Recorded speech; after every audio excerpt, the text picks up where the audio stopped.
Ojalá que todos de compañeros, los títulos a veces como que nos distancian. Agradezco mucho a todos los compañeros que estén aquí, que hayan organizado este evento. Para mí es todo un honor el estar con ustedes. Creo que es el espacio donde debería estar la Secretaría. Dedico estas palabras, van a ser breves, son solo 5 hojitas y explicaré en unos cuadros, o sea, es algo breve. Dedico estas palabras a la coordinadora, a todos los compañeros que han luchado por movimientos alternativos en la educación, en este caso a los compañeros de la 22 que estuvieron en Ciudad de México hace unos días. No fuimos invitados a las mesas, tampoco ellos nos solicitaron que estuviéramos ahí. Ojalá que los hayan tratado tan bien como ellos nos tratan cuando vamos a Oaxaca, como nos tratan ustedes, con un café, con un pan, con fruta, porque es lo menos que debe hacer la institución con todos los trabajadores. Estaremos ahí para el diálogo cuando ellos lo quieran sobre la nueva escuela mexicana, y les digo, estas pequeñas palabras que he redactado, más lo que explique, se los dedico a todas las compañeras y compañeros que estuvieron los días anteriores en Ciudad de México luchando por una causa justa, los compañeros de la coordinadora, la sección 22. Voy a leer una cita que hace el compañero Fidencio Romero Carrera de su libro Rapsodia sobre héroes y canallas, una historia de la vida magisterial, que creo que engloba lo que vamos a decir, lo dejo ahí y después lo analizamos. Él cita en su página 63 al profesor Juan José Arévalo en la primera convención de maestros en América Latina que se dio en 1928. Ahí el profesor Juan José Arévalo señaló, dijo, cito: en la historia de la emancipación humana han intervenido 3 unidades, el esclavo, el amo y el revolucionario. Qué pobre, qué triste la idea del maestro esclavo. La del maestro amo es una idea miserable. El maestro revolucionario es el maestro de verdad. Los que no saben lo bello que es sentirse maestro, menos entenderán lo digno, lo noble de sentirse revolucionario. Fin de cita. Con eso iniciamos. La charla va a girar, les digo, voy a pasar unas diapositivas que no voy a estar leyendo. Yo voy a leer otro texto, son 5 cuartillas a doble espacio, entonces es una charla de más o menos 10 minutos que voy a estar dando, y después voy a explicar unos cuadros ahí. Entonces voy a tratar de hacerlo ameno. Yo sé que estas charlas las buscan otras organizaciones civiles, ¿no? de derecha o al menos de centro disfrazado, que ya quisieran que estuviéramos con la OCDE platicando de estas cosas, o con Mexicanos Primero, o con Suma por la Educación, pero no, estamos en el lugar justo donde están los maestros que por décadas han estado luchando por una educación popular, una educación alternativa, como el programa alternativo, como el PANAEC, como las escuelas integrales, las altamiranistas, el PETEO y muchos más, las escuelas populares, las secundarias populares, las preparatorias, las normales rurales, todos estos movimientos de la educación alternativa, de la educación popular, que han sentado las bases, que son el origen, que son la raíz de la nueva escuela mexicana. Así que no se extrañen de ver que muchos de los puntos de la nueva escuela mexicana se parecen a las cosas que han ido luchando estos compañeros por décadas. Bueno, entonces ya después de aclarar eso, inicio con la lectura. A pesar de la gran oferta de recursos didácticos disponibles en Internet, del catálogo tan extenso que las editoriales privadas colocan en el mercado, de los millones de pesos invertidos en marketing y en laboratorios de contenidos, los libros de texto gratuito en México son, por excelencia, el instrumento de acceso a la información y el conocimiento que millones de hogares de nuestro país logran tener a la mano, no solo por su carácter de gratuidad, sino por la fiabilidad de sus contenidos. Se han convertido, pues, en un acompañante no solo del estudiante y maestro, también de familias y comunidades que encuentran en él una fuente de consulta, de comunicación y, por ende, de formación para todas, todos y todes. El libro de texto, en el marco de la nueva escuela mexicana, representa el material impreso, estructurado, destinado a utilizarse en el proceso de aprendizaje y formación de los estudiantes mexicanos dentro de los escenarios áulicos, escolares y comunitarios, pensados pensados como espacios unitarios y multigrados, vinculando a la familia y a los miembros de la comunidad, ello con la finalidad de facilitar la comprensión, dominio y recuerdo de las ciencias y humanidades, la enseñanza de las matemáticas, la lectura y escritura, la literacidad, la historia, la geografía, el civismo, la filosofía, la tecnología, la innovación, las lenguas indígenas de nuestro país, la lengua extranjera, la educación física, el deporte, las artes, la promoción de estilos de vida saludables, la educación sexual y reproductiva y el cuidado del medio ambiente, entre otras. Todo bajo los fines, los criterios y la orientación que exige la nueva escuela mexicana como un paradigma educativo sociocultural y utilizando metodologías sociocríticas para el diseño de las actividades. Hago una pausa aquí. Recordemos que estamos, y hoy, el día de hoy es fundamental frente a una gran disputa sobre dos paradigmas educativos, un paradigma crítico y un paradigma hermenéutico que continúa intentando fijar una línea en las políticas educativas. Entonces no hay que quitar el dedo del renglón. Lo que está en juego es una disputa entre los modelos educativos, uno centrado desde las organizaciones internacionales económicas y otro desde las raíces populares alternativas de educación.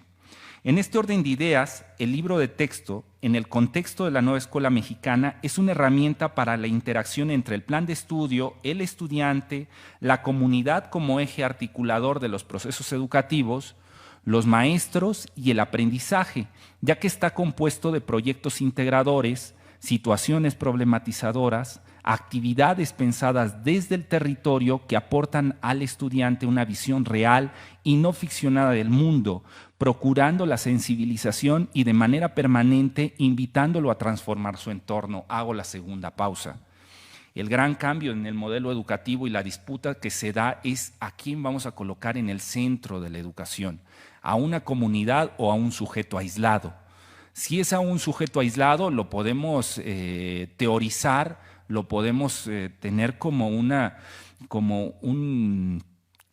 héroe, como un arquetipo de lo que debería ser un ciudadano para un Estado-nación. En cambio, si colocamos a la comunidad, esta comunidad tiene que ser real, está fijada a través de un territorio, que es lo que busca la nueva escuela mexicana. No generar la idea de un ciudadano ideal que está en la altura para un Estado-nación ideal, sino que desde el territorio, territorializando los problemas, desde ahí se construyan las necesidades de la comunidad. Ahora abordo más la cuestión. Continúo.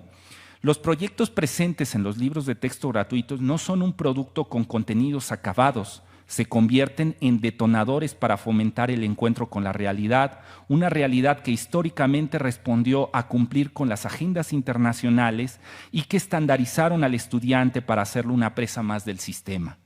En este tenor, cada uno de los proyectos integradores son el punto de partida para el intercambio de saberes y el encuentro con el otro, para el fomento de las compartencias. No hablamos de libros de texto gratuitos estáticos, que poseen fórmulas mágicas para la resolución de situaciones didácticas, ni de materiales que obedecen a narrativas complacientes con el sistema neoliberal. Al contrario, son materiales que dan voz a los maestros de la República, a las maestras de la República, que externan las contradicciones sociales y las ponen en manos de niñas, niños y adolescentes para que desde la escuela, desde el territorio, impulsen la transformación de sus realidades, con un compromiso con ellas. En esta lógica, la nueva familia de libros de texto estará conformada por, y aquí hago un tercer paréntesis.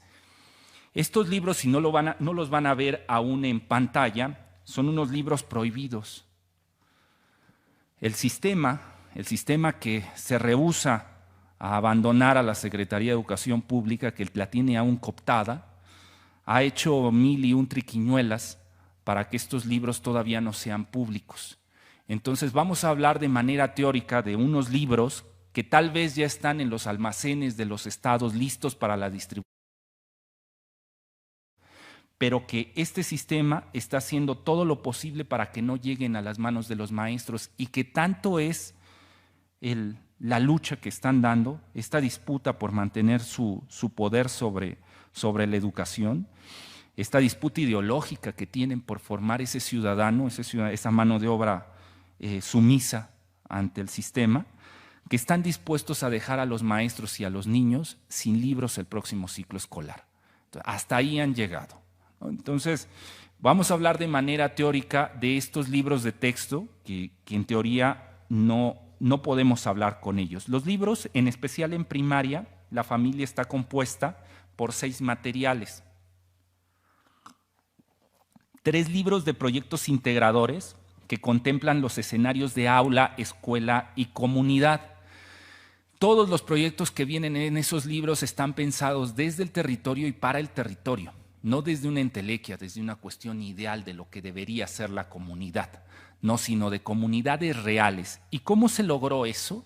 Porque los que hicieron esos materiales son maestros de verdad, que están en el territorio y que cuando armaban esos proyectos no pensaban en el mundo ideal en donde debería vivir su comunidad, en una cuestión idealizada de lo que deben ser las comunidades, sino pensaban en su salón de clase, en sus estudiantes. Se les dijo que desde ese territorio, desde esa construcción de comunidad que han hecho todos los días, desde ahí, desde sus experiencias docentes, armaran esos proyectos pensando en ese territorio. Y estos proyectos integradores contienen lo inherente a cada campo formativo, abordados desde metodologías sociocríticas que servirán de referencia para el tratamiento de los contenidos. Más adelante hablamos de esas metodologías, tan solo avanzo que cada uno de esos materiales está dividido, cada uno de estos 3 libros está dividido en 4 capítulos, y cada uno de esos capítulos es para un campo formativo diferente y aborda los contenidos de los programas sintéticos que aún no han sido publicados y que esperemos que no les metan la mano la derecha o el centro, porque en esa lucha están en este momento, en tratar de transformarlos para que estas luchas de llevarlo hacia la izquierda la vuelvan a jalar hacia el centro, hacia un análisis superficial de las cosas, sin compromiso real con los territorios, con las diferentes culturas. Ojalá que no suceda, pero bueno, están estructurados con base en el plan de estudios, en las luchas que se dieron en las asambleas y los programas que desde ahí se fijaron. Así es como se hicieron esos proyectos, tomándose en cuenta lo que se dijo en esas asambleas. El cuarto libro, ¿cuál es? El libro de nuestros saberes. Es un libro para estudiantes, maestras y familia, cuyo propósito es ofrecer contenidos disciplinares explicados para toda la comunidad. Este libro es muy interesante porque es una reivindicación del libro a manera de deuda histórica. No engaño a nadie, para muchos de los mexicanos el único libro que tocarán en su vida será el libro de texto gratuito. Y ese libro tiene una vigencia muy corta, tan solo de un ciclo escolar. Termina ese ciclo escolar y termina su utilidad, y muchos de ellos pues terminan en la basura porque acabó el ciclo escolar. Bueno, el libro de nuestros saberes lo que incorpora es los saberes básicos que se han desarrollado a lo largo de la historia de la humanidad, se agrupan ahí y se le presentan tanto a los maestros, a los estudiantes, como a los padres de familia, diferenciando cada uno de los lectores. O sea, verán que la información que viene para los alumnos viene con otra letra y con otro color, en otro espacio, la de los padres de familia y la de los maestros en otros espacios bien diferenciados, para que aquel que tenga alguna duda en los proyectos que se estén desarrollando sobre pues qué es una enzima, o cómo se hace una división, o cuáles son los números naturales, o cualquier duda que surja al momento de hacer un proyecto, pueda ir al libro de nuestros saberes y encontrar ahí la respuesta, ya sea el alumno, el padre de familia o el maestro, con bibliografía extra para que si alguno de los profesores quiere conocer más sobre ese tema pueda profundizar en él. Ese libro es una conquista histórica. Recuerden que la izquierda, y lo digo aquí porque estamos entre compañeros, la lucha educativa en la izquierda ha sido, uno de los sueños ha sido que sin importar la condición social del sujeto, sin importar su situación de género, su situación cultural, pueda tener acceso a la información. La derecha ha cooptado la información y la tiene solo para ciertos sujetos que tienen los privilegios, los recursos para acercarse a esa información. Entonces, la lucha de la izquierda se ha centrado en cuestión educativa de democratizar la información, que todos puedan tener acceso a ella. Y este libro es una de esas reivindicaciones, que ese libro puede estar en la casa cuando termine el ciclo escolar, quedarse ahí y que conforme a lo largo de los 6 ciclos de primaria más los 3 de secundaria, una pequeña enciclopedia donde los padres de familia y los estudiantes puedan acercarse a ella cuando lo necesiten.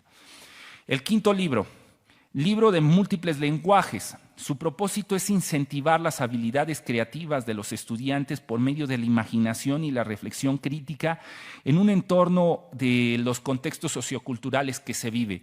Este libro va a ser clave en la planeación del maestro, porque recuerden que vamos a hablar sobre la planeación y los libros de texto, ¿no?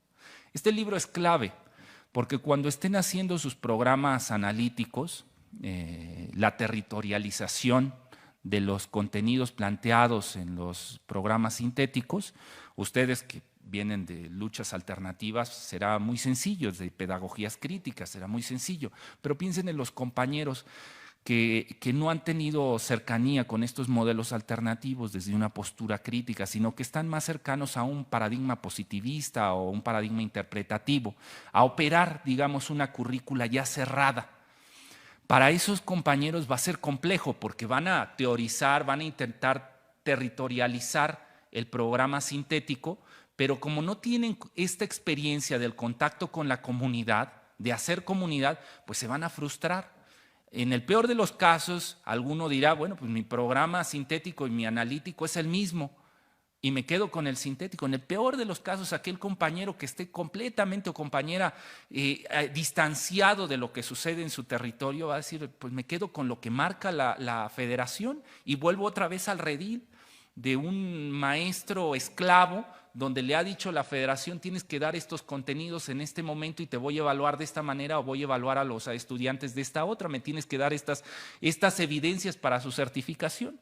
Bien, pues lo que vamos a ver ahí a lo largo del ciclo escolar va a ser mucha frustración, momentos donde el maestro, aquel que haya experimentado, aquel que tenga experiencia, va a necesitar hacer ajustes en su planeación analítica, que vea que la realidad que está sucediendo en el aula no es la misma a la que imaginó el día que estaba en el escritorio pensando en su comunidad, tal vez porque en el grupo le lleguen compañeros, estudiantes, con condiciones que no había él planteado que llegarían en esas condiciones. Entonces va a necesitar momentos, pausas para poder hacer esos ajustes. Este libro le va a ayudar porque aborda los contenidos, sí los aborda, pero de una manera estética, artística, creativa, no para profundizar de una manera positivista en ellos, sino para dar una pausa en los procesos que llevaba de los proyectos, poder tener una pausa donde logre hacer esos ajustes. Entonces, este libro de múltiples lenguajes al inicio del ciclo escolar va a ser fundamental, porque será en los momentos en donde el maestro esté en contacto con su comunidad, con los padres de familia, con los tutores, con las diferentes familias que se va a encontrar en su praxis educativa, con los consejos técnicos, con sus compañeros, con los mismos estudiantes, y en esas asambleas donde se lleguen a acuerdos, pues hará ajustes a la programación analítica que llevaba previa. Va a necesitar unos días para poder tener cuenta, hacer ese, digamos, diagnóstico de lo que está sucediendo en su aula. Bueno, pues este libro de múltiples lenguajes le ayudará a lograr esas pausas para poder hacer esos ajustes. Y el último, el libro que va a ser el más polémico de todos y del que voy a hablar mucho ahorita en la planeación, que es el libro del maestro. Se han llamado un libro sin recetas para la maestra y el maestro. Aquí haciendo un gran reconocimiento a la labor de Paulo Freire y su obra clásica. ¿Qué ofrece este libro? Ofrece un pretexto para el codiseño y el establecimiento de vínculos pedagógicos en los 3 escenarios. Brinda recomendaciones sobre materiales de consulta, bibliografía e hipervínculos, entre otros recursos. Ahora voy a tratar ese en particular porque me voy a detener mucho en él. Entonces, lo voy a dejar ahí. Por lo anteriormente expuesto, Por lo anteriormente expuesto, los libros de texto gratuito podrán ser utilizados por el magisterio desde la libertad de crear experiencias pedagógicas que se sitúen en sus contextos. El contenido de los mismos no obedece a una secuencialidad de objetivos generales o subtemas, sino que apunta a la lógica de abonar al perfil de egreso del estudiante en pro de la construcción de una nueva ciudadanía con manejo en las artes, las ciencias, la historia y la cultura, desde la corresponsabilidad, el respeto, la justicia social y la participación activa para derrotar los modelos coloniales que históricamente solo formaron mano de obra calificada. La finalidad de estos nuevos libros de texto gratuitos es formar sujetos críticos, libres, autónomos y sensibles al dolor de la humanidad. Sujetos que egresarán de las aulas para sembrar la tierra, innovar en la ciencia, promover la cultura, defender la democracia y sobre todo sonreír, pensar en los otros y el bienestar común. Ahora bien, hablemos un poco de trayectorias formativas para llegar a la planeación. La trayectoria formativa planteada por la nueva escuela mexicana implica diferentes etapas, en donde no solo se involucra un área, un procedimiento administrativo o un mecanismo de evaluación. La trayectoria formativa planteada por la nueva escuela mexicana no es un recetario o la propuesta de una ingeniería social que delimita las cualidades que debe poseer un capital humano útil para una transnacional o las características de una casta hegemónica. La trayectoria formativa propuesta por la nueva escuela mexicana para los estudiantes y docentes de educación básica implica un caminar que va desde la cultura, la memoria histórica y la antropología de cada uno de los individuos, pasando por el diseño curricular, la praxis, los materiales educativos, la gestión escolar, las políticas educativas nacionales, federales, estatales y municipales, la formación docente y propedéutica, hasta la sociología, la filosofía y la psicología. Es decir, la trayectoria formativa a la que invita la nueva escuela mexicana transita por etapas que inician desde la herencia que recibimos todos, desde la casa, pasando por la escuela e integrándose en una comunidad real en donde ciertos sujetos en un momento histórico determinado conviven en la búsqueda del bienestar común. Inicia con la herencia en la casa porque se reconoce que ningún individuo llega como un estanco desocupado, como una caja vacía. Todos llegamos a la escuela con una herencia cultural compleja y valiosa, con saberes, con conocimientos y prejuicios ideológicos. El plan de estudios para la educación preescolar, primaria y secundaria lo señala de la siguiente manera.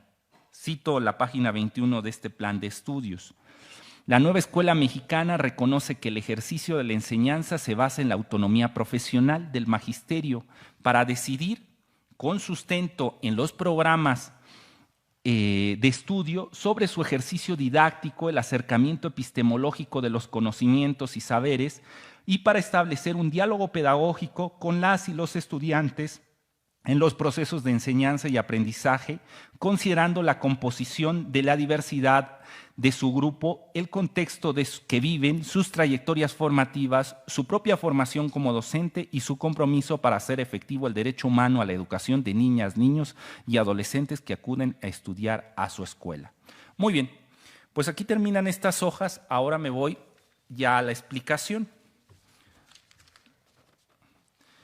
Vean, compañeros, en esta disputa que hay sobre estos modelos educativos, aquí voy a estar utilizando ciertos elementos para hacer amena la charla, ¿no? Como ese Quetzalcóatl, esa divinidad creadora de nuestros mundos, creadora del mundo y de lo humano, y también vinculada hacia la cuestión de sabiduría, que se encuentra ahí en el fondo, atravesada por elementos que no la dejan aflorar en estos procesos de colonización. Vamos a iniciar sobre la parte roja, sobre esa base en la que nos encontramos situados y que no deja movilizarnos hacia otros lugares, y terminaremos sobre esa parte verde. Vamos a iniciar sobre ese paradigma positivista. Yo lo voy a hacer referencia mucho a esto sobre la cuestión retórica, sobre la cuestión del discurso, porque al final para poder hacer comunidad vamos a necesitar dos elementos base. Uno, territorio. No se puede hacer comunidad desde una entelequia, ¿no? sobre una cuestión imaginaria. No podemos hacer comunidad en redes sociales. Necesitamos un espacio comunitario para poder tener el reconocimiento de los demás, un espacio donde junte a los cuerpos. Eso es fundamental. Y de hecho, si lo vemos como proceso histórico, uno de los mecanismos que utilizó el neoliberalismo para ir privatizando todo ha sido desaparecer los espacios comunitarios. O sea, todos los espacios comunitarios que teníamos como la escuela se han ido cerrando. Pensemos en las bibliotecas, pensemos en los mercados, en los tianguis, hasta la misma iglesia. Espacios, los jardines, las plazas públicas, las casas del pueblo, las casas de cultura, todos esos espacios donde las personas se reunían para poder hacer comunidad han ido cerrando. Hoy pensemos en algo trivial como los mercados, ¿no? ¿Cuántos todavía asistimos al mercado a hacer las compras y a reconocernos como comunidad? ¿Y cuántos van ahora a los centros comerciales a hacer sus compras? Entonces, esto es fundamental. Uno, tener territorio para poder hacer comunidad. Si no existe el territorio, si las condiciones no están dadas para poder relacionarnos, pues entonces la comunidad no se va a poder crear. Yo lo vivo todos los días en el viaje de Texcoco hacia Coyoacán. Muchos nos movilizamos de la zona metropolitana para ir a trabajar y vamos en territorios diferentes. O sea, vamos por ejemplo, en el camión, ¿no? hacia allá y va uno hacinado y uno pensaría que va uno haciendo territorio y que va uno haciendo comunidad, pero no es así. Sin duda vamos juntos, pero hay barreras que nos separan.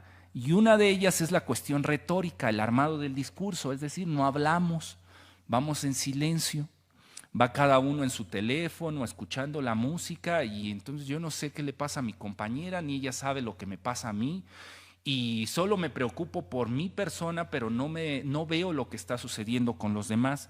De ahí que vamos a necesitar un segundo elemento. Primero es territorio, recuperar los espacios para poder hacer comunidad. Y segundo, cambiar la manera en cómo armamos el discurso. Hoy armamos el discurso de una manera monológica, es decir, todos asumimos que tenemos la verdad, desde un paradigma completamente positivista. O sea, y digo, yo soy doctor en literatura y lo que estoy diciéndoles es la verdad, y ustedes tomen nota y listo. No está a discusión.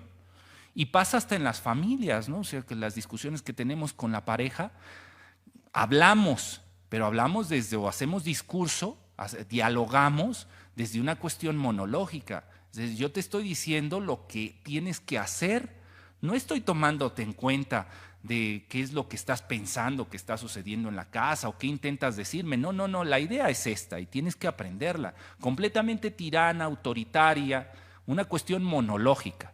Es así como nos relacionamos. ¿Esto a qué nos lleva? Hacia una educación bancaria. El sujeto está ya de manera pasiva. Yo tengo la verdad y ustedes me escuchan y toman nota, aprenden y ya cuando terminemos les paso una evaluación para ver qué tanto de lo que les dije llegaron a dominar, ¿no? ¿Qué nos lleva a esto? A una cuestión déspota, de dos tipos de sujeto, el que sabe y el que no sabe.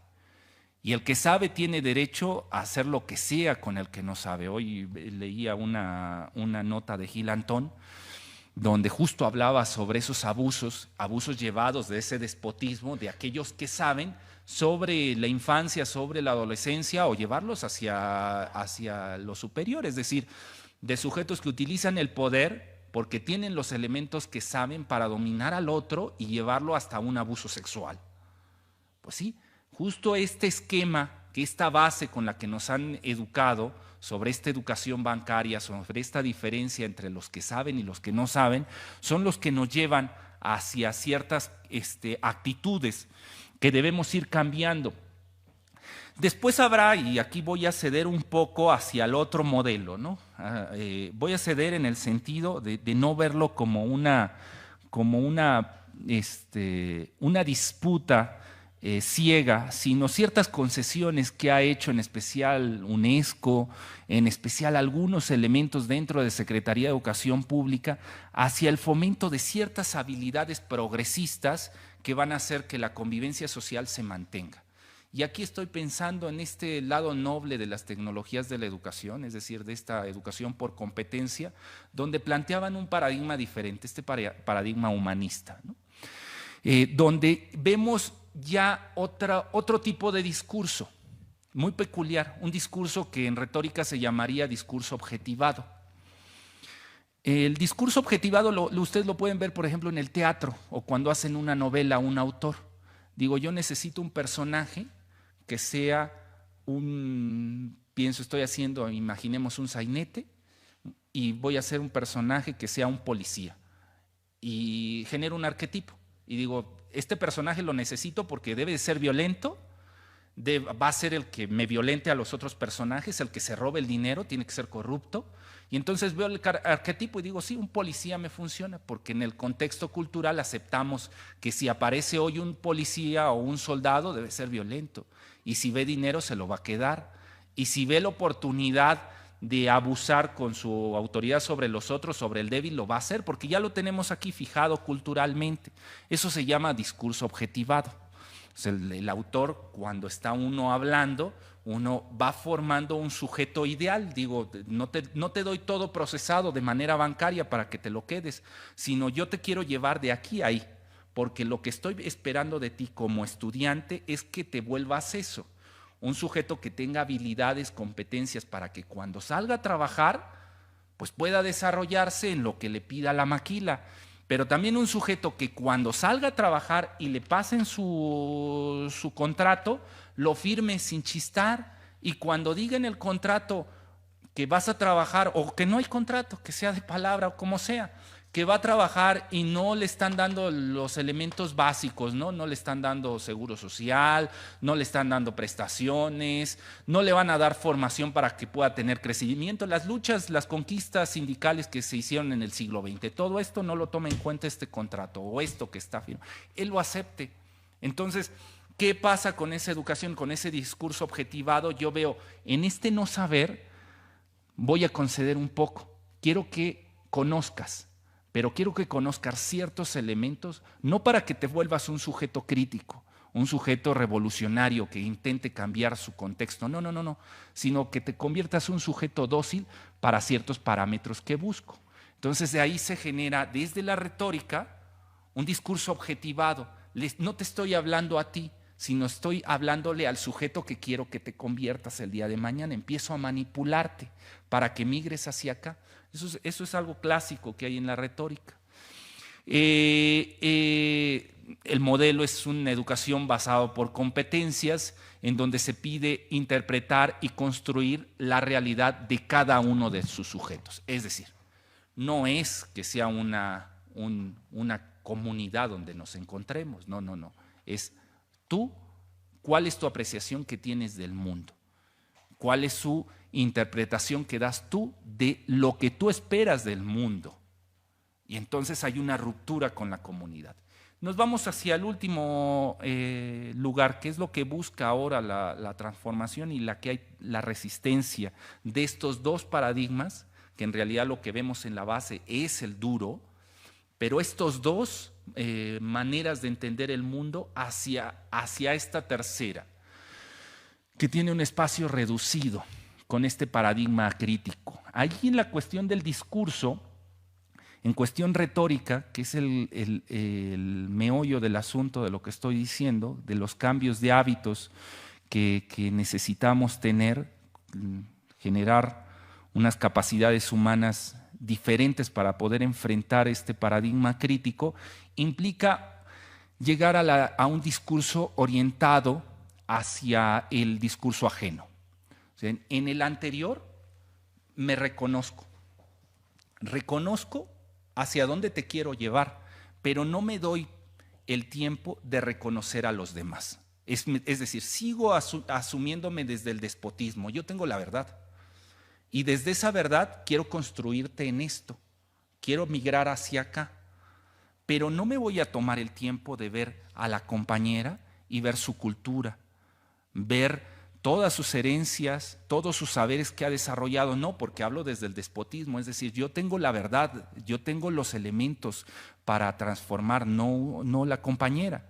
Entonces, ¿qué pasa en este tercer modelo del discurso? Es cuando un sujeto se abre y permite escuchar a los demás. Y en ese escuchar a los demás reconocer que no todos llegamos con las mismas condiciones. Y que sobre la compañera, por poner un ejemplo que es la que estoy viendo a los ojos, sobre la compañera hay ciertos prejuicios que están alrededor de ella que la someten, que la esclavizan. Y que si la compañera quisiera hacer algo y movilizarse para otro lado, o sea, levantarse, liberarse y poder tener acciones, la van a limitar. Y le dicen, no, porque usted es mujer. Porque usted, para empezar, ¿no? Viendo estos prejuicios. Y sobre los prejuicios que se espera de una mujer son estos y estos. Y lo que usted quiere hacer no está dentro de estos prejuicios. Y después de ahí nos metemos, bueno, y aparte de estos prejuicios de mujer, usted es maestra. Y entonces caen sobre usted estos otros prejuicios. Y sobre ser maestra, usted hace esa ama de casa y caen estos otros prejuicios. Y sobre estos, usted es madre y caen estos otros. Ella no se da cuenta, porque en estos procesos de colonización van siendo tan sutiles que recuerden ustedes cuando eran adolescentes y que tenían mayores libertades. ¿Cuándo las perdieron? Pues justamente en estos procesos de ir encasillándose en el arquetipo que otro creó para ustedes. Entonces, ¿qué pasa con esta nueva retórica o esta retórica diferente que va hacia el discurso ajeno? Lo primero es que no es un sujeto que impone, sino es un sujeto que tiene el oído capaz de reconocer la voz de los demás. Y en ese reconocimiento se da cuenta de los prejuicios que tienen sobre la compañera. Se da cuenta de esto que han llamado techos de cristal que impiden el crecimiento de la compañera. Y que en esta corresponsabilidad de escuchar las voces de los demás, los sujetos se organizan para tratar de quitar los prejuicios y que la gente sea libre. Porque en este modelo crítico, lo fundamental es la emancipación del sujeto. O sea, el modelo de educación crítica no se centra en una cuestión déspota, de utilizar la información como un bien, como una cosa, como un producto, como un capital, y entonces tenerlo y poder utilizarlo esto como un mecanismo de dominación. No. En la educación crítica, la formación, el conocimiento está al servicio de la comunidad para transformar los problemas que ella tiene. Algo fundamental en la educación crítica, de la educación del pensamiento crítico, es el compromiso por cambio. Si no hay movimiento, si no hay una búsqueda de cambio, entonces no estamos en un paradigma de educación crítica, estamos todavía en una cuestión hermenéutica, entendiendo, interpretando. Bueno, como le pongo ahí, el centro es una educación emancipadora, en donde los sujetos tienen un compromiso con el cambio. Entonces, vean, es una situación compleja. Nos vamos a otra diapositiva. Yo sé que está cargada, siempre me salen las diapositivas medio feonas, pero bueno, es lo que puede hacer un maestro con el poco tiempo que le da la burocracia de la Secretaría de Educación Pública. Lo trataré de explicar. A ver, ¿hay mouse? No se alcanza a ver el mouse. Bueno, veamos la barra del yo y del otro. Y la parte de arriba también, estos cuadros que están hasta arriba nos van a servir como anclajes, ¿no? Del paradigma positivista, el hermenéutico y el paradigma crítico. Recuerden que vamos en una cuestión de un caminar y que dependiendo el maestro estará dentro de un paradigma positivista, déspota, donde les han mandado, ellos han aceptado de que pues, la escuela es para un poquito con la cita del compañero, ¿no? Yo soy un maestro tirano, ¿no? Entonces, yo soy el que tiene los conocimientos, tú no, entonces tienes que aprenderlos. Y aquí está el examen y esto, ¿no? Entonces, desde ese paradigma positivista hacia un paradigma hermenéutico y llegando a un paradigma crítico. Entonces, hacia allá va la trayectoria, el caminar, el camino. Desde el yo, desde la postura completamente individual, déspota, de que yo tengo el conocimiento, hasta el reconocimiento del otro, de los prejuicios del otro, y de tratar entre ambos, a través de una corresponsabilidad, de terminar con los prejuicios que caen sobre nuestra comunidad real, sobre nuestro territorio, no sobre lo que es la mujer, o sobre lo que es la infancia, o sobre lo que es la masculinidad, el machismo, desde una cuestión superficial. No, no, no. Desde lo que sucede en mi aula, real, tangible, que te está sucediendo a usted, compañera, y que lo reconozco, y que mi discurso, sus prejuicios han sido tomados en cuenta porque la escuché, y entonces he modificado mi manera de pensar, de ser en este mundo en relación con la transformación que estamos haciendo, porque estamos en un hecho de corresponsabilidad. Entonces hasta allá, por eso ahí en medio ven esas cintas donde inicia con el yo y se va hasta el reconocimiento del otro, ¿no? Entonces, en ese mismo trayecto. Bueno, también vemos a nivel retórico cómo partimos de un discurso monológico a un discurso objetivado hacia un discurso orientado hacia el discurso ajeno. Bien, ahora veamos ya en esta planeación, ¿cuáles serán las primeras etapas de esa planeación? Pues nos quedamos primero, digamos que el arranque será desde el despotismo. Decir, bueno, pues esto lo planteó la Secretaría de Educación Pública y como allá son genios, pues es lo que toca, ¿no? Entonces, ¿qué hacemos? Leemos el plan de estudios, los libros de texto, las guías que mandan para los consejos técnicos como, pues digamos que como las tablas divinas, ¿no? Como lo que cayó del cielo y que le toca a uno hacer porque los de la SEBE son los que saben. Entonces, por ahí arrancamos todos, porque así baja de manera vertical la información y uno la asume de esa manera. Entonces no le queda a uno más que de una cuestión bancaria leer el plan de estudios y decir, pues sí, ya entendí lo que quieres que haga. Bien, pues ahí partiremos todos, o sea, no nos queda de otra, ¿no? Así iniciamos con la lectura de la currícula, la lectura del plan de estudios, la lectura del programa sintético y la lectura de los libros de historia. O sea, bueno, ustedes lo están viendo, ¿sí lo ven bien? Sí. Entonces, esta parte de allá que está en azul. Así iniciamos, solo con la lectura y de una manera positivista para saber qué dicen esos documentos. Así vamos a iniciar todos en este proceso. Pero después de ahí van a venir dos puntos clave que van a ser la ruptura, que es la cuestión de memoria histórica y de la cultura de cada uno de ustedes. Porque aquí es donde empieza la gran diferencia.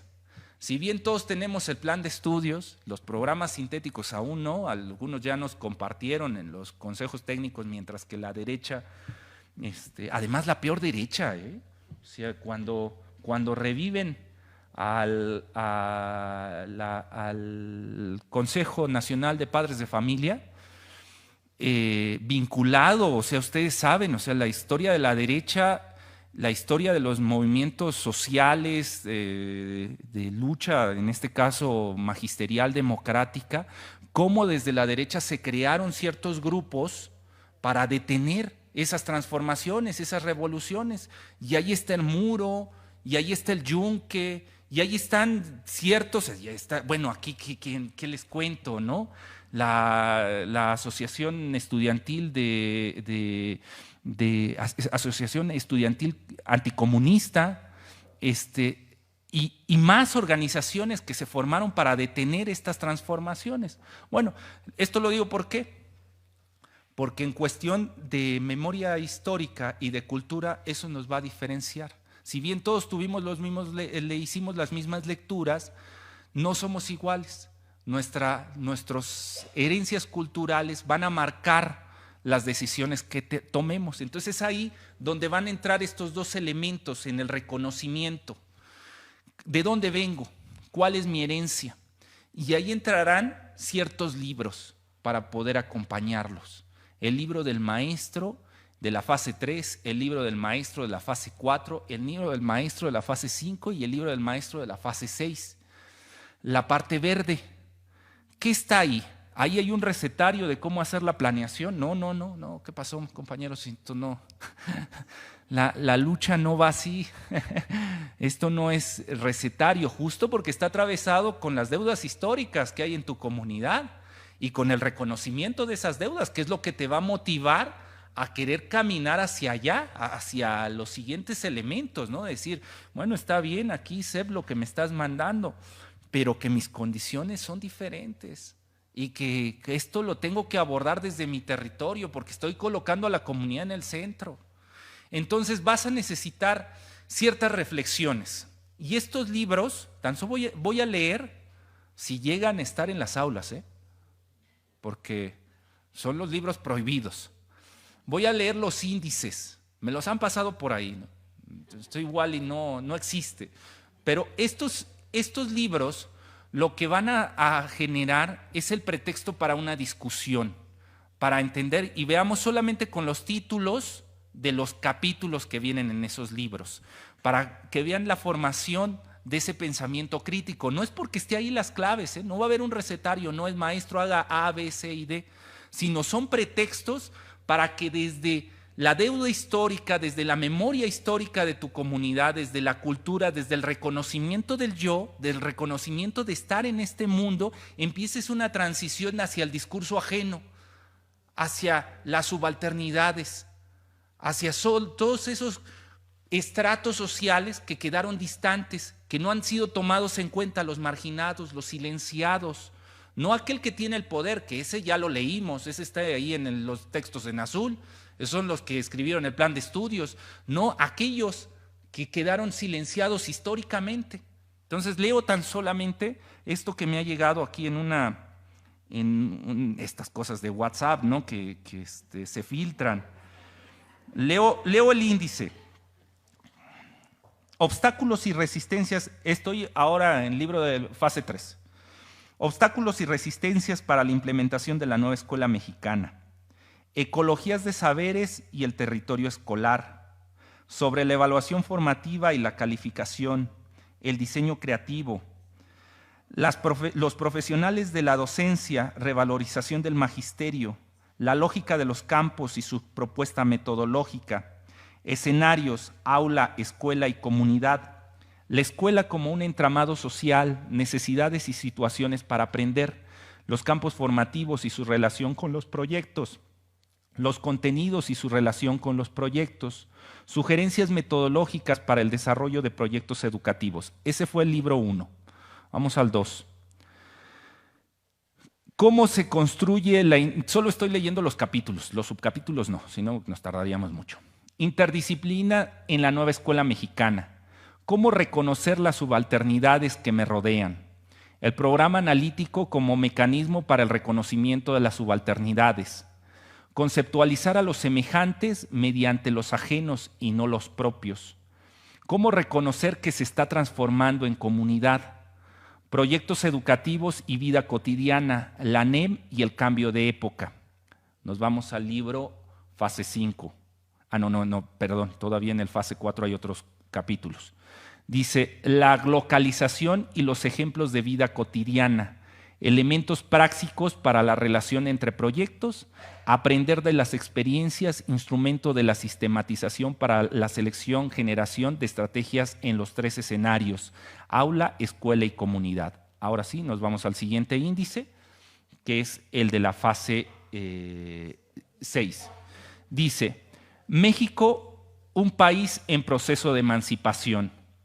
La enseñanza de la historia desde el presente, la transformación democrática de la escuela, México de la nación mestiza a la construcción de la unidad en la diferencia, reflexiones en torno a la creación de didácticas decoloniales, notas para la experimentación de estrategias, técnicas e instrumentos en evaluación formativa.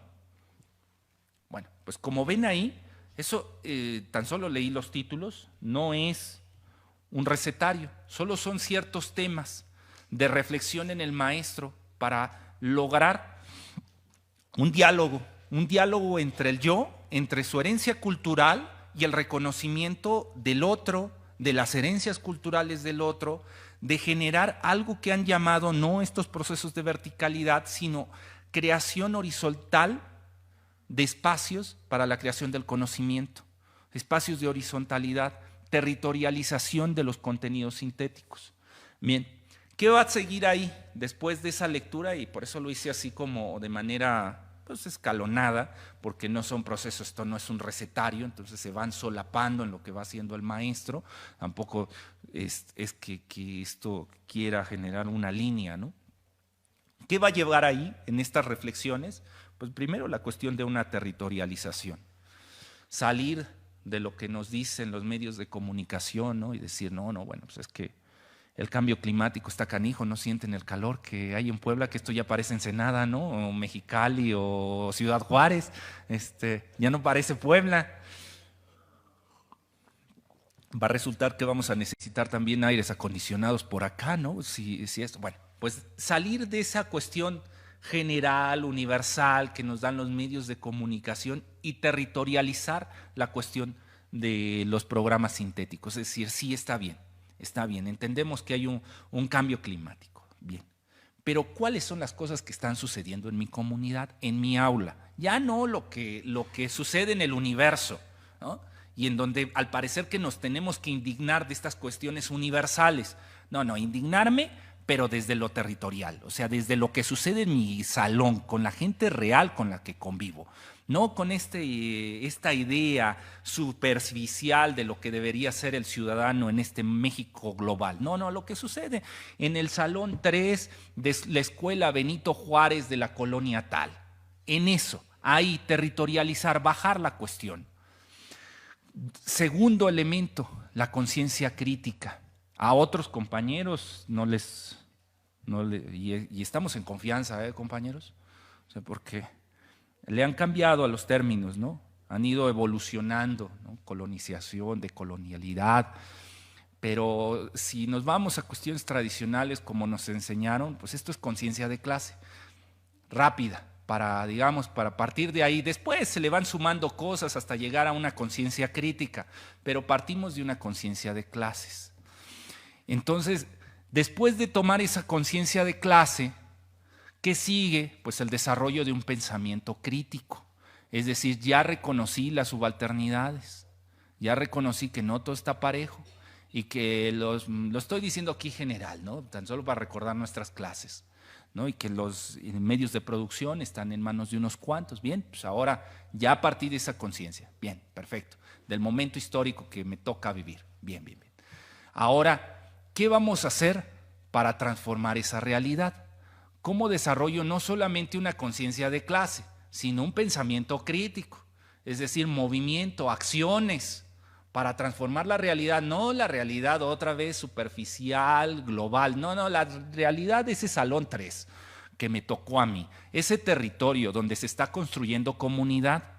Entonces pasamos de una conciencia crítica a un pensamiento crítico y llegaremos a un punto. Aquí estoy tratando de mediar con lo que hace la Secretaría de Educación Pública, algo que han denominado jerarquización, que no está del todo mal.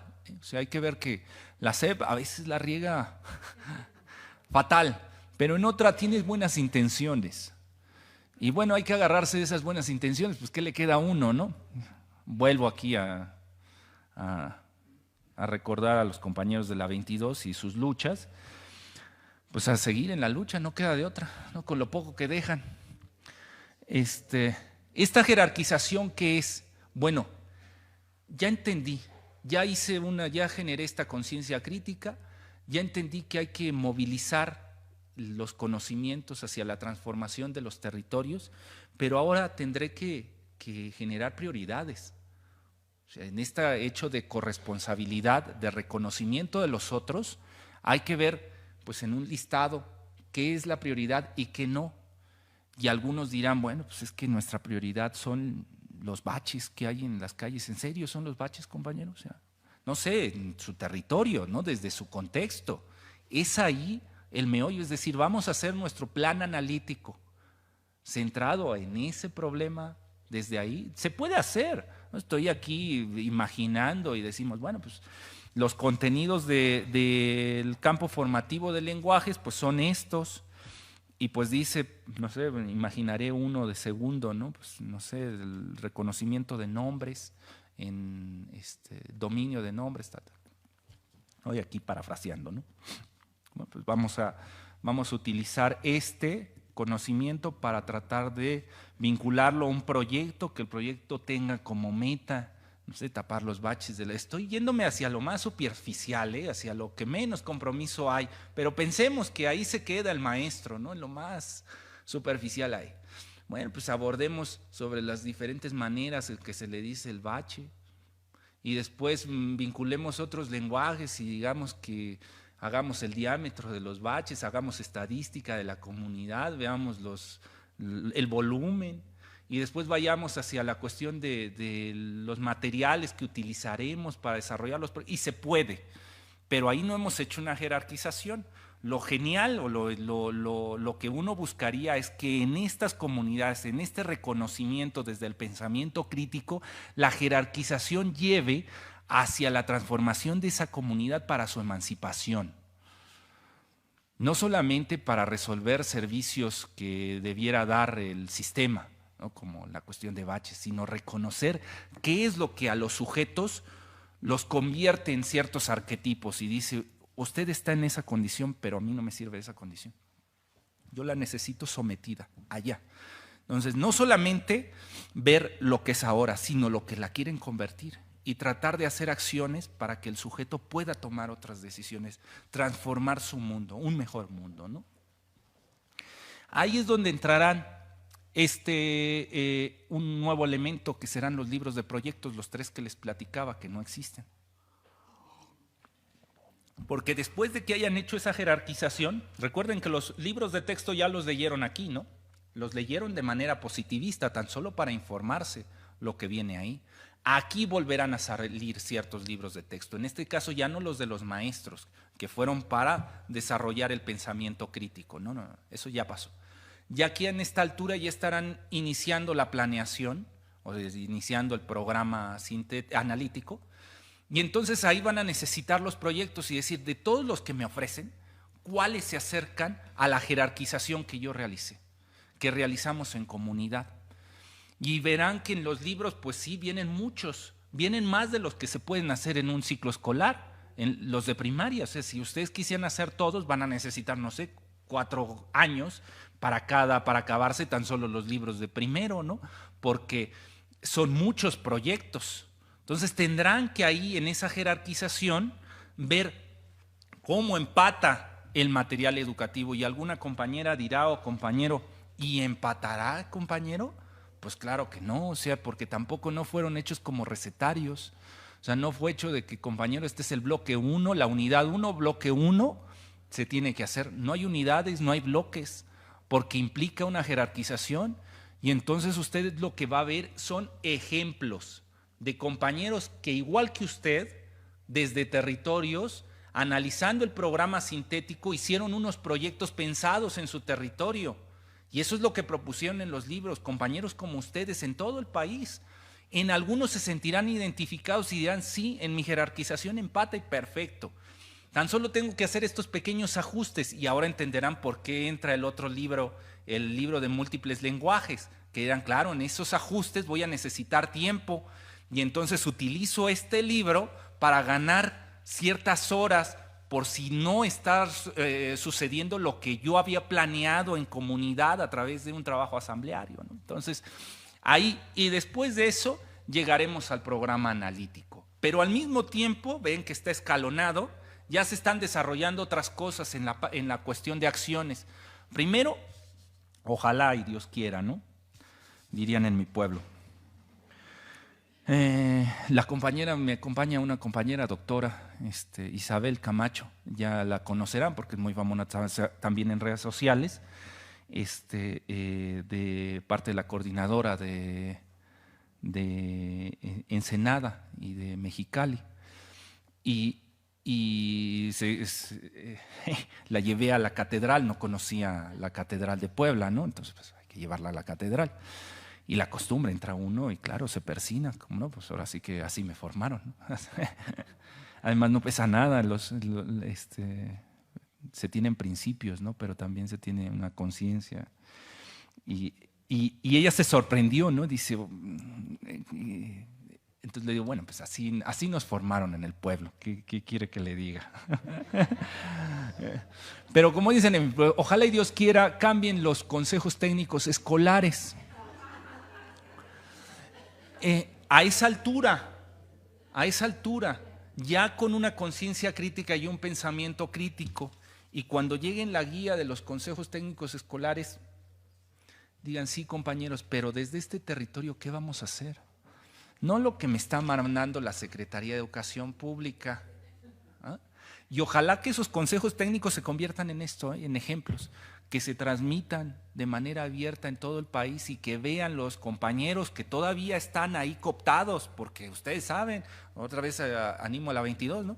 Ustedes saben que habrá consejos técnicos en ciertos estados que les digan, aquí dice que tienen que hacer A, B, C y D, y el director va a estar, a ver compañera, tome la minuta, el tema es esta es la lectura, ¿algo que opinar? ¿Algo que quieran compartir? No, seguimos al tema 2.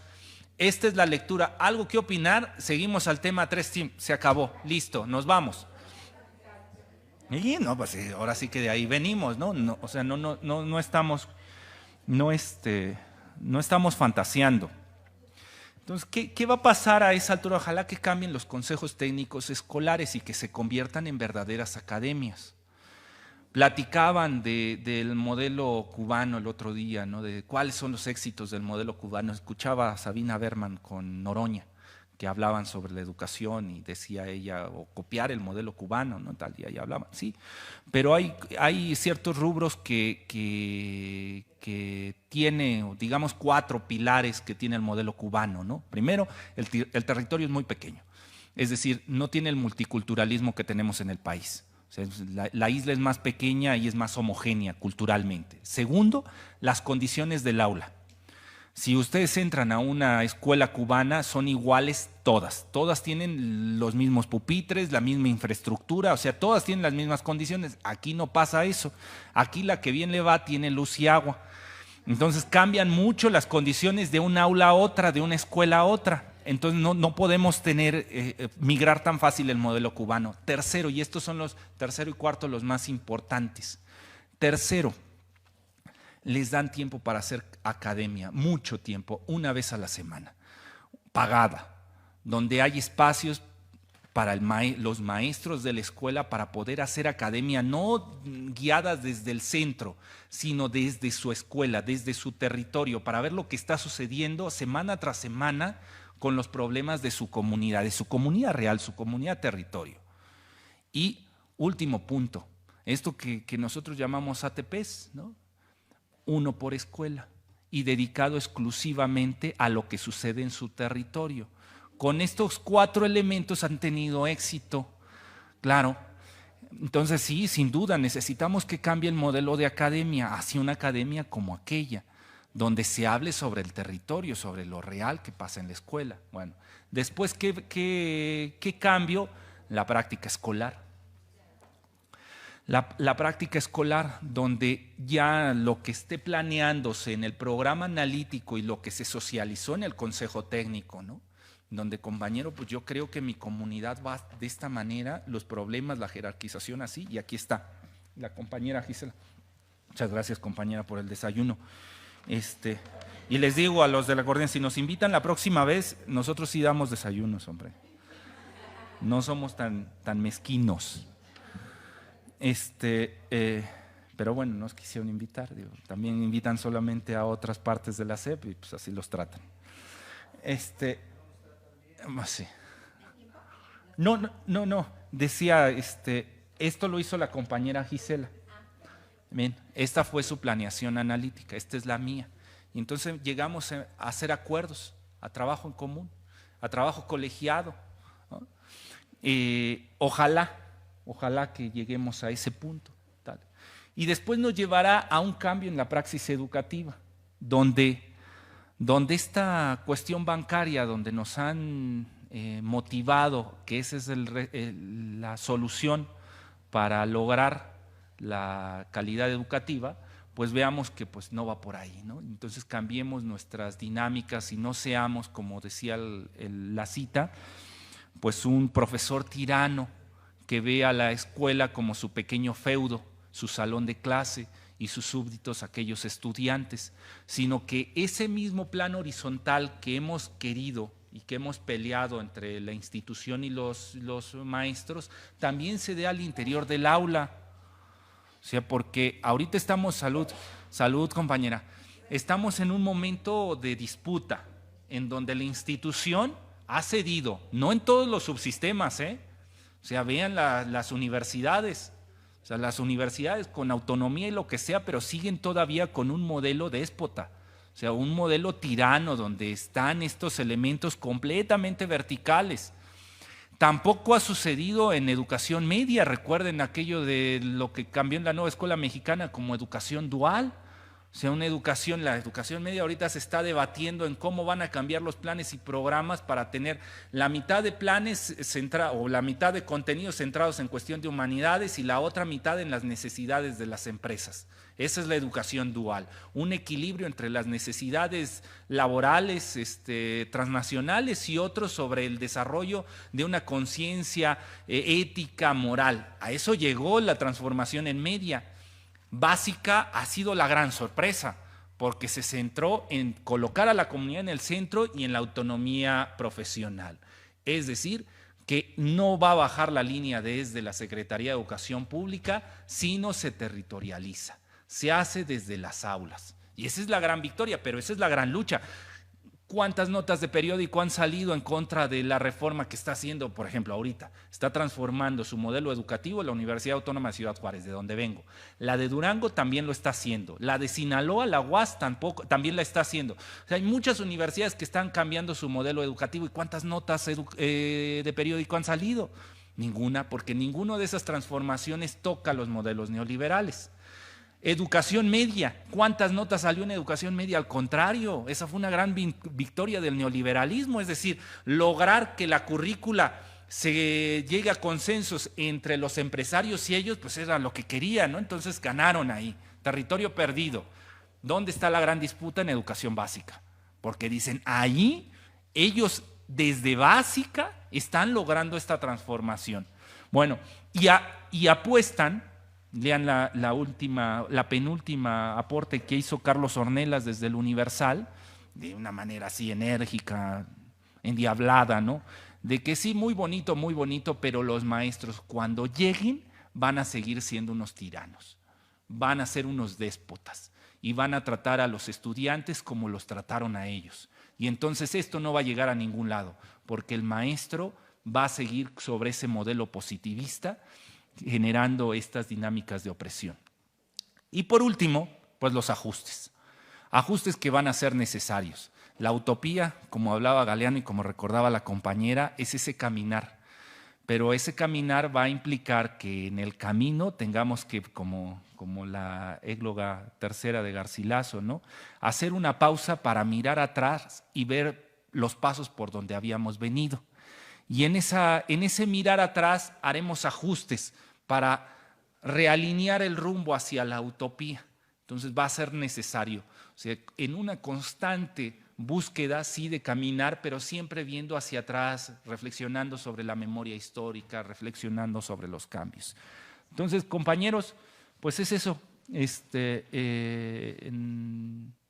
Digamos que en pocas palabras es lo que se alcanza a percibir que será los obstáculos que tenga la nueva escuela mexicana en su implementación. Ojalá que, así como ustedes, pues muchos maestros se animen a querer transformar sus aulas, a ver el momento en que estamos viviendo, esta gran disputa de estos modelos educativos, y ver que aquí está en juego la formación de una nueva ciudadanía, una ciudadanía crítica, una ciudadanía corresponsable, una ciudadanía emancipada. Entonces, ojalá que logremos darle no solamente a México, sino al mundo un ejemplo de cómo sería una educación para emancipar un pueblo. Pues muchas gracias por venir y espero que les haya servido en algo. No, gracias a ustedes. Muy bien, muchas gracias. Nos hacen llegar sus preguntas, por favor. Muy importante el diálogo, ¿verdad? Entonces, hay muchas dudas, muchas preguntas, eso es muy bueno. También les recordamos a los que nos están viendo por las redes que compartan esta presentación, este trabajo que se está realizando, muy importante. Y también algo que les quiero comentar, que fue tanto el éxito a la convocatoria que se saturó, ¿sí?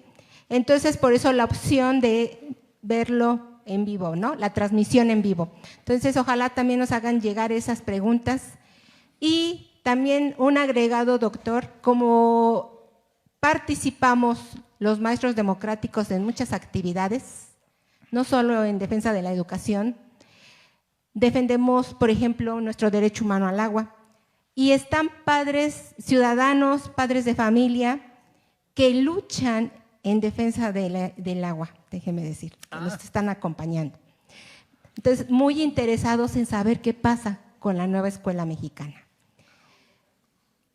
Y también hay estudiantes, tanto en la red como hoy.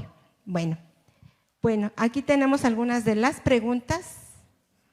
Se las voy a ir colocando para que usted vaya exponiendo, como las ubique y considere. Ya más o menos las agrupamos, pero usted haga lo propio, como usted considere que puede dar respuesta a las mismas, ¿sí? Miren, son muchas las preguntas, hay muchas dudas, por eso la intención de tener esta conferencia, directo, con quien está coordinando el trabajo de la elaboración de los libros de texto. Y como se dijo, en la elaboración de los libros hemos participado muchos maestros. Y si no me equivoco, hoy está uno de nuestros compañeros, más de un compañero que ha participado en la elaboración de esos proyectos y que van a estar en esos libros prohibidos y que dicen que no los hacemos los maestros, que es una imposición, mentira. Estamos muy, muy atentos. Esta es la gran oportunidad de participar. Entonces, invitados, compañeras, compañeros, y les digo, están padres de familia, lo cual me da mucho gusto ver que tienen el interés por conocer qué pasa con nuestra nueva escuela mexicana. Algunos pensaban, no, pues no viene ningún cambio, tranquilos, ahí vienen esos cambios. Y ya se están dando, y tan es así que se están oponiendo, ¿verdad? ¿Sí? Bueno, pues algunas preguntas ya tiene más el doctor aquí. Entonces, estamos de lleno ya con esta etapa de respuestas a estas preguntas. ¿Sí, doctor? Sí, compañera, y de compañeros, ¿en serio? Sí. Siempre me lo dice, pero se me olvida. Recuerdo, yo inicié, o sea, y sigo siendo maestro, o sea, soy maestro de la Universidad Autónoma de Ciudad Juárez, inicié como maestro de secundaria algunos años, después fui maestro de preparatoria, más en educación media habré estado como unos 8 años. Llegué a tener mi plaza en Acolman y en Teotihuacán. Ya no recuerdo cuál era el número de las preparatorias, pero bueno, en la Colonia América, ahí en Acolman, fui maestro, ya tenía mi clave. Y después, pues, el sueño de hacer un doctorado, tuve que rechazar la plaza porque no me daba el sindicato el permiso, no cumplía el tiempo. Entonces me tuve que ir así sin dejar en resguardo, pero no, valió la pena terminar el doctorado y la Universidad Autónoma de Ciudad Juárez. Todavía regresé a Texcoco a ser profesor de educación media un par de años más de terminado el doctorado, y de ahí me invitó la Universidad de Ciudad Juárez a integrarme, sacó unas convocatorias en el 2010, cuando estaban los peores años de Ciudad Juárez de violencia con el régimen de Calderón. Muchos maestros desertaron y abrieron las plazas para que se incorporaran, y ahí pude incorporarme a aquella hermosa universidad que les mando un gran abrazo, en la que es mi universidad. Sigo siendo un maestro ahí, profesor con permiso sin goce de sueldo, y terminando este encargo, pues regreso yo a las aulas de donde soy. Bueno, dice la primera pregunta: ¿cuál ha sido el papel del Congreso Nacional de Bases, CENTE en lucha, en la nueva escuela mexicana, en las asambleas y en la elaboración de materiales educativos? Pues ha sido todo un referente, porque han sido muy generosos, casi la mayoría de programas alternativos.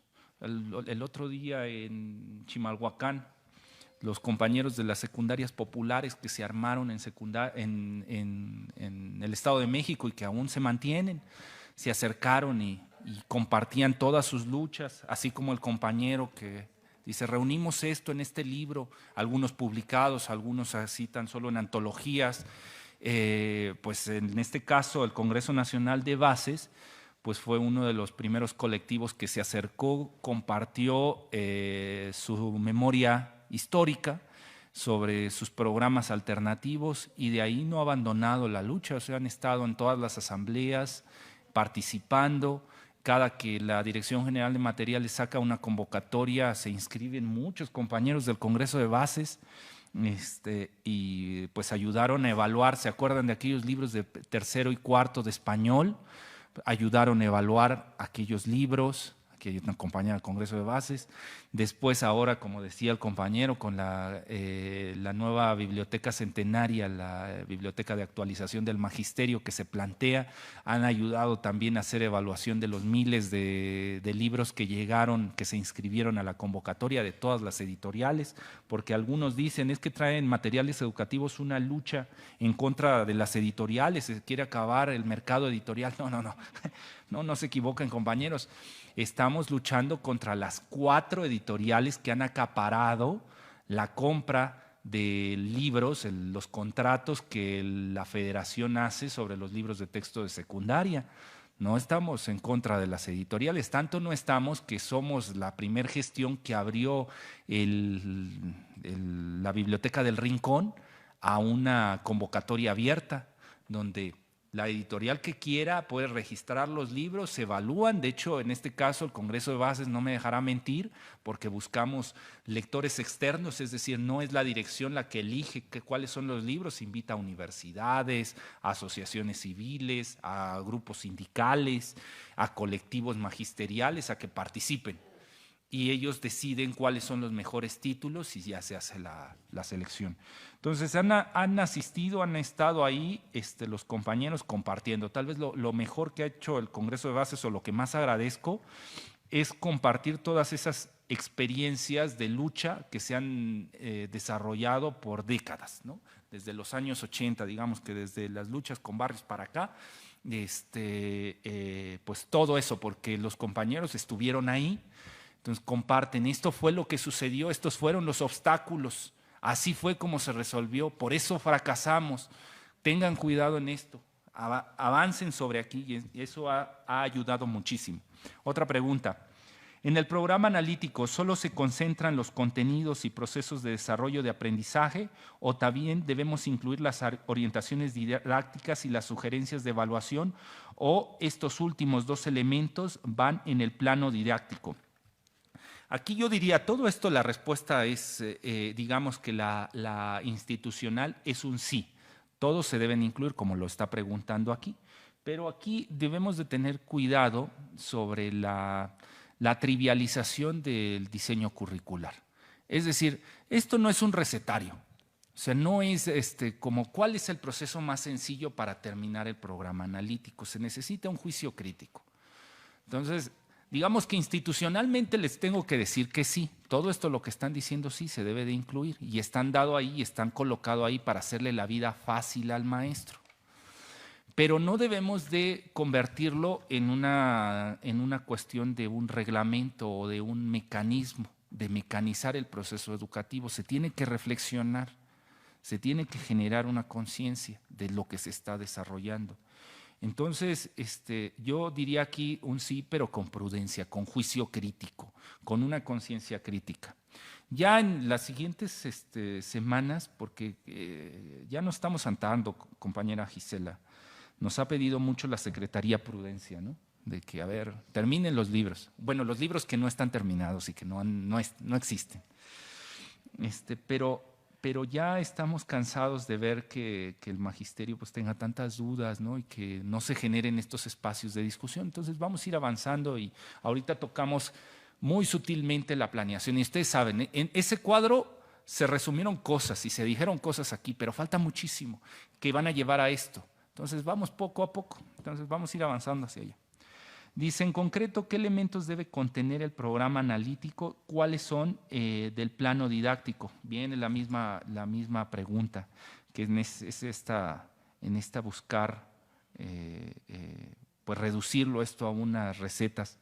Y yo me voy a resistir un poquillo, aunque en las siguientes vamos a estar hablando de experiencias para poner más ejemplos. Y hay que tener cuidado. Voy a contestar de esta manera. Hay que tener cuidado porque en estas resistencias, y créanme que me llevo bien, o digamos la dirección tiene buenas relaciones con las autoridades estatales.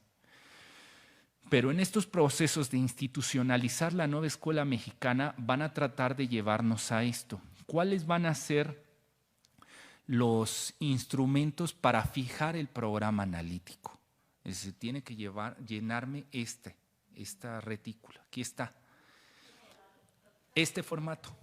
Ahí vamos a terminar con la nueva escuela mexicana.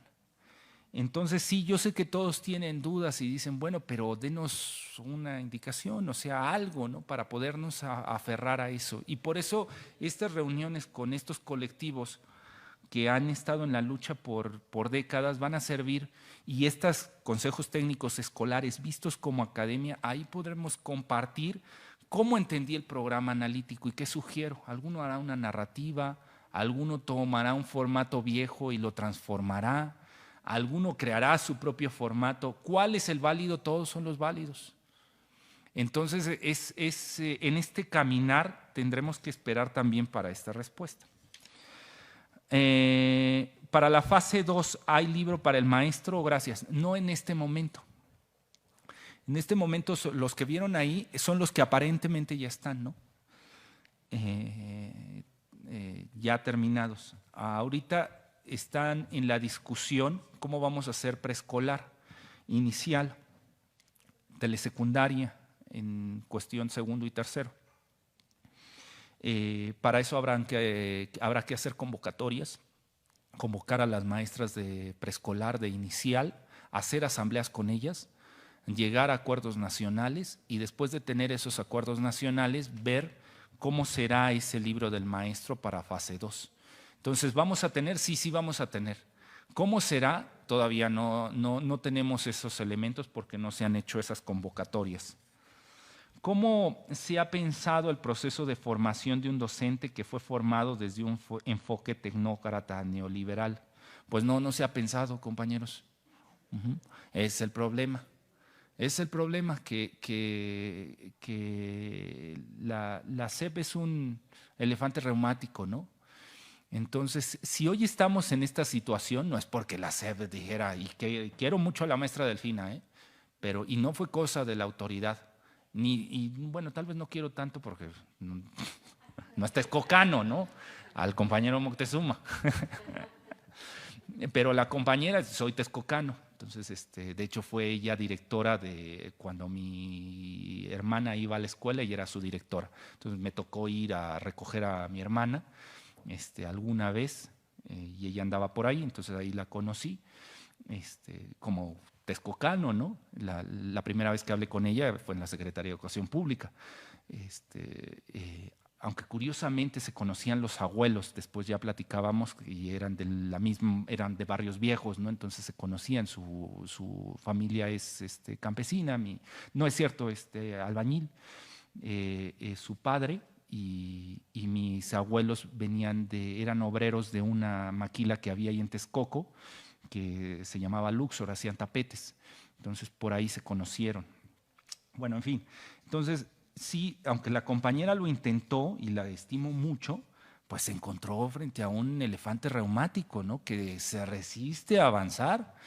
Y estas son partes de las resistencias. O sea, uno imaginaría que a estas alturas ya deberíamos tener una campaña masiva de formación de este tipo de maestro que por décadas, o sea, prácticamente desde época colonial, desde que llegaron los compañeros jesuitas, franciscanos y dominicos, impusieron una manera de entender la educación, esta manera silenciosa, donde, a ver ustedes, en silencio ahí, y quietos van a entender el mundo, van a interpretarlo desde la verdad eurocéntrica.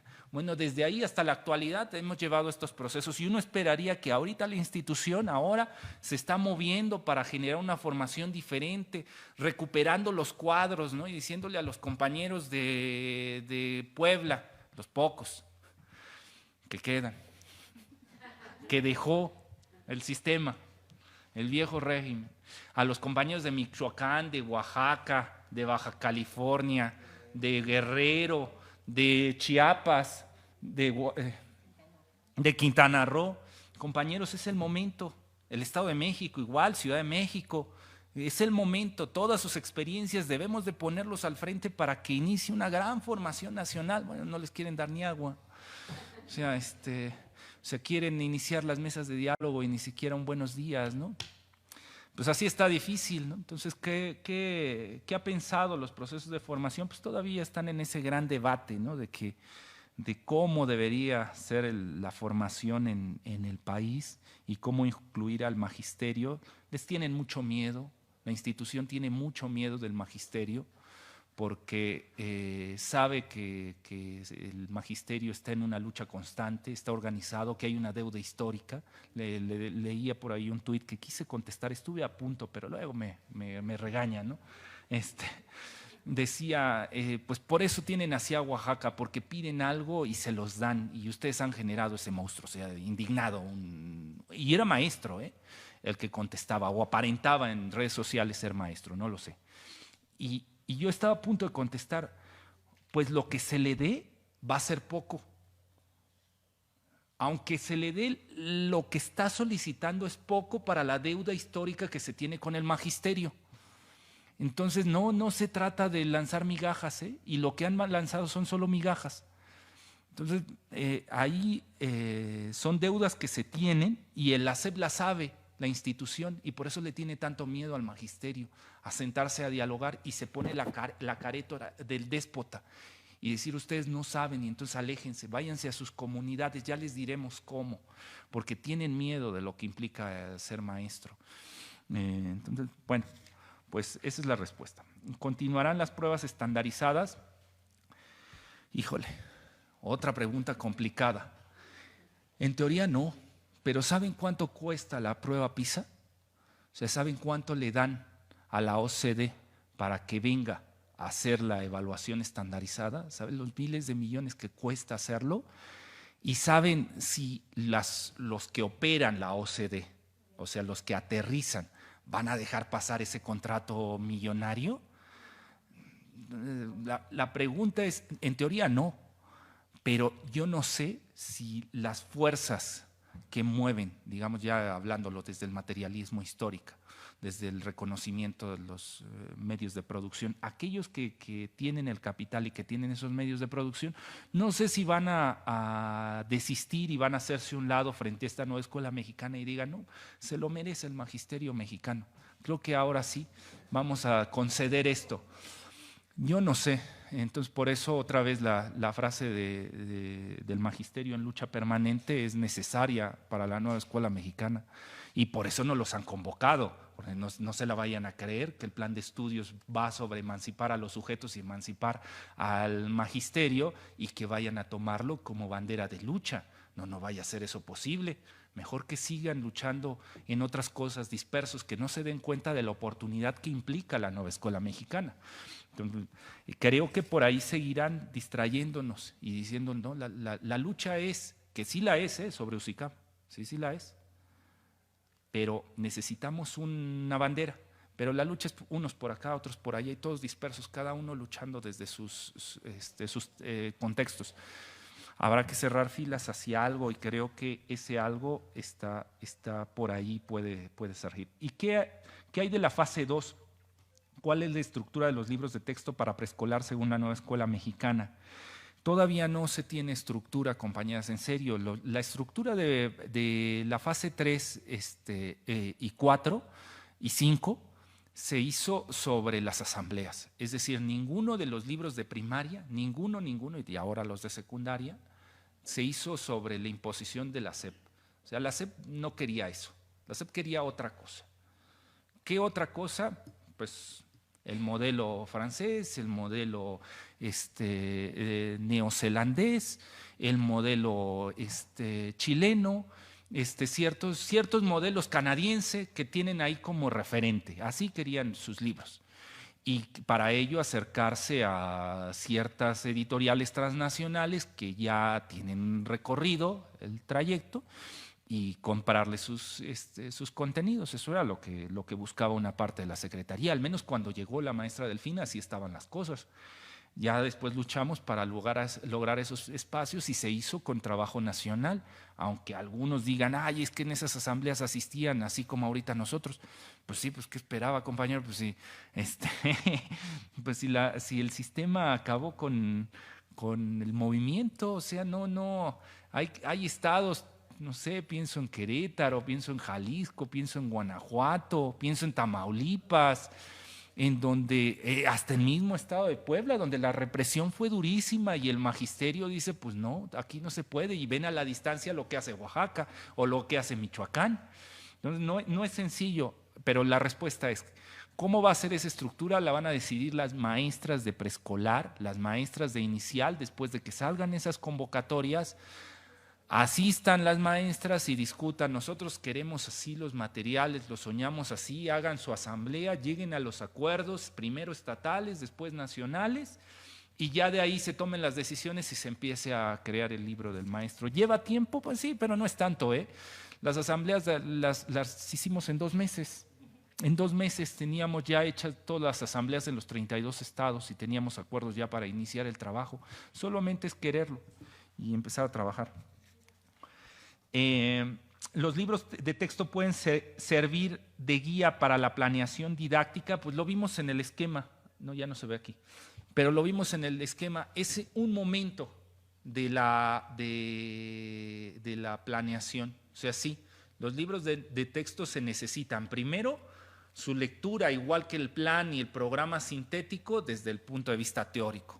Y después empiezan a aparecer en ciertos momentos, en el recorrido, en las etapas que van desde el reconocimiento del yo, porque a ver si lo pone, es que este mouse no es mío, sí, es el de allá, ya lo está colocando el compañero.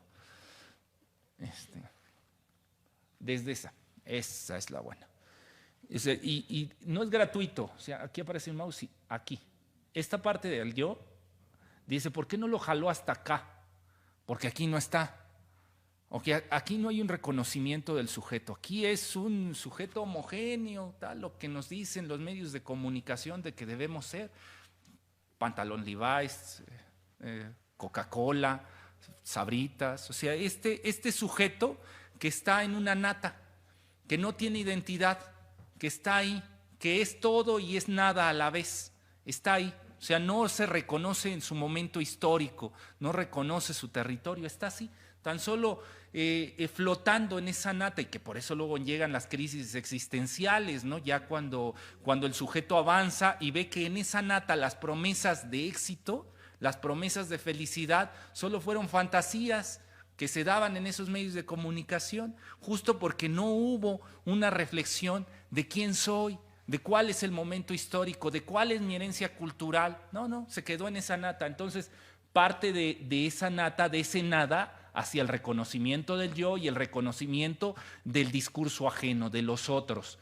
Y en ese trayecto, en esas etapas, pues los libros de texto primero aparecen desde una cuestión positivista, una cuestión de contenidos, después pasan a una reflexión crítica, para generar una conciencia crítica, y terminan aquí, en estos libros de proyectos de acá, donde ya se tomen las decisiones del programa analítico. Entonces son diferentes momentos, diferentes etapas donde se hace la lectura desde otras perspectivas. No solamente para asimilar contenidos, sino ahora para reflexionar sobre lo que soy y ahora para reflexionar cómo se dará el proceso educativo en mi comunidad, con los estudiantes.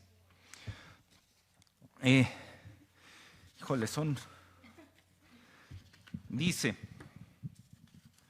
desde la nueva escuela mexicana, ¿cuál es la nueva perspectiva en educación?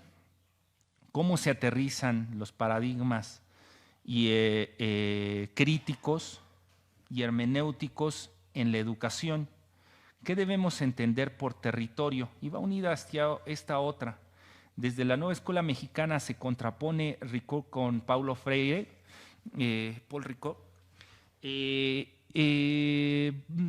Ya lo toqué en la charla, la cuestión de comunidad. Nos podemos ir hasta la definición etimológica de comunidad, ¿no? Es un espacio donde sujetos conviven en la búsqueda de un bienestar corresponsable, en comunidad, en común. Entonces esa es la idea de comunidad que está a lo largo del plan de estudios. No es una comunidad fantasmagórica, por eso se aterriza mucho en territorialización, se aterriza mucho en la cuestión de la herencia cultural, de la memoria histórica, porque todo lleva hacia esa definición de comunidad. Ahora, en esta cuestión de los paradigmas críticos y hermenéuticos en la educación, sí es una ruptura, ya lo decía yo en la diapositiva anterior, ¿no? En esta cuestión de estos paradigmas. Está una visión de mundo diferente. Si aquí no estamos hablando sobre el desarrollo de unas habilidades aptas para la industria o aptas para un Estado-nación.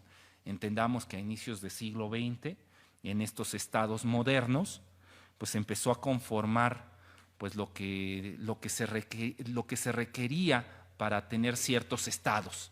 Entonces, este es el ciudadano para este México revolucionario o posrevolucionario. Este es el ciudadano para este mundo capitalista. Y ahí la educación jugó un papel fundamental, la formación de esa ciudadanía en ese Estado-nación. Y entonces los que no entraban en ese modelo quedaban marginados, quedaban silenciados. Y esto estaba vinculado también con la cuestión de clases económicas, en la medida en que encajaba en este modelo ideal. Y pienso en una ingeniería social clásica para nosotros que vimos a inicio del siglo XX, las campañas de alfabetización. O sea, ahí vimos en esa campaña donde se decía, bueno, pues si tú dominas el español, si eres blanco, si eres hombre, si eres un hombre heterosexual, tienes mayor posibilidades de estar en estos estratos sociales. Y entonces inicia una campaña para lograr que estos elementos se conviertan en lo común, mientras que lo otro quede marginado y se le dé como la justificación a la sociedad de que no logras una movilidad social porque no te has alfabetizado, porque no has logrado llegar a esto, ¿no? Entonces, en el último periodo lo que vimos con con este modelo por competencias, con estas tecnologías de la educación, es cómo vamos a acercar esta educación formando un ciudadano ideal para este Estado-nación, ahora conformarlo para Estados-naciones diferentes, centrados en una cuestión neoliberal donde el Estado ha sido cooptado por los medios de producción, donde son las transnacionales los que le marcan la línea hacia el Estado de cuáles son las políticas que se deben implementar, en donde el Estado pierde territorio y entonces ya no cumple sus funciones y no es las mismas empresas, el mismo poder económico, el que marca la línea del crecimiento. Bueno, de ahí se va hacia la educación, hacia esa educación por competencias. Entonces, sí hay una ruptura, sí hay una ruptura con este paradigma crítico, porque aquí lo que se busca es la emancipación de los sujetos. El sujeto que sea corresponsable de lo que pasa en su comunidad, por eso hay que insistir mucho. No es solamente una cuestión retórica de poner a la comunidad en el centro, porque ahí está el meollo del asunto. Si en lugar de comunidad se pone al sujeto, escuchen a Gil Antón o escuchen a Guevara Niebla, que esas han sido sus discusiones. Dicen, es que están cometiendo un error, debe estar en el centro por una cuestión constitucional al estudiante. Pues sí, lo mismo hicieron con nosotros los trabajadores, ¿no? Pones al trabajador en el centro de manera aislada, sin sus sindicatos, y entonces pasa el patrón y te acaba contigo. Claro, en lugar de poner al trabajador individual, lo pone en sindicatos, organizado, ahí sí, ahí sí espérate, porque entonces ya empieza la lucha y empieza la correlación de fuerzas. Entonces, ¿qué es lo que hace la educación? Dice generar hacia ese modelo individualista, personal, donde tú no necesitas, yo no necesito a la compañera Gisela, que la compañera Gisela luche por lo que ella quiera, y yo lo mío, porque si yo hoy me levanto y lo decido, puedo cambiar el mundo. No, mentira. El mundo no se cambia por una toma de decisiones, el mundo se cambia transformándolo, luchando por esa transformación, y se hace de manera organizada. ¿Qué necesita el maestro para involucrarse realmente en esta educación humanista? Una conciencia crítica. O sea, lo estudiamos en clase. Si no tienen conciencia de clase, o sea, si no se ha desarrollado la conciencia de clase, pues no hay una conciencia de los otros. O sea, no has iniciado ni siquiera a reconocer cuáles son las situaciones que te oprimen si no tienes una conciencia de clase. O sea, piensas que el problema eres tú. No, el problema no eres tú. El problema es el medio que ha hecho de ti lo que eres. En la medida en que tienes esa conciencia de las diferentes clases, pues es como puedes iniciar los procesos de esta educación humanista, de este humanismo mexicano. Leo 3 más. Hay todavía muchas, pero creo que ya me están diciendo que ya debo terminar. Dice, ¿qué pasa cuando el maestro somos agredidos por el alumnado y la comunidad? Durísima la pregunta, ¿no?